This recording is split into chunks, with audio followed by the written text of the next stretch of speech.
Sosok Dewi Astutik si ratu narkoba buronan internasional, menyamar pakai kerudung dan rambut pendek.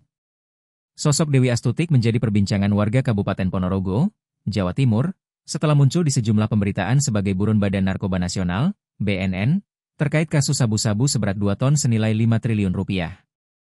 Nama Dewi Astuti, seorang warga negara Indonesia asal Jawa Timur, kini menjadi sorotan utama dalam pengungkapan kasus besar narkotika internasional. Ia diduga kuat menjadi otak di balik pengiriman 2 ton sabu yang diamankan dari KM Sidra Gontarawa di perairan Karimun, Kepulauan Riau, pada awal Mei 2025. BNN menangkap kapal motor, KM, Sidra Gontarawa yang membawa 2 ton narkotika jenis sabu di perairan Tanjung Balai Karimun, Kepulauan Riau, pada awal Mei lalu. Penangkapan sabu senilai 5 triliun rupiah ini memunculkan nama Dewi Astuti, nama paspor Dewi Astutik. Menurut BNN, Dewi Astutik adalah seorang WNI asal Jawa Timur yang malang melintang sebagai gerbong narkoba di sejumlah negara. Dari foto-foto yang diperlihatkan BNN, Dewi Astutik berambut pendek.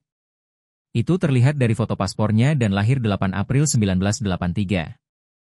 Foto lain memperlihatkan Dewi Astutik menggunakan kerudung.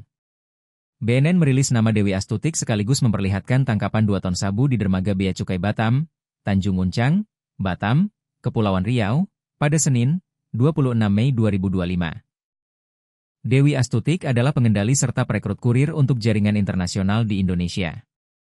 Kini Dewi Astutik masuk dalam daftar buronan atas BNN RI. Dari sejumlah pemberitaan, Dewi Astutik ditetapkan sebagai buron Interpol sejak 2024.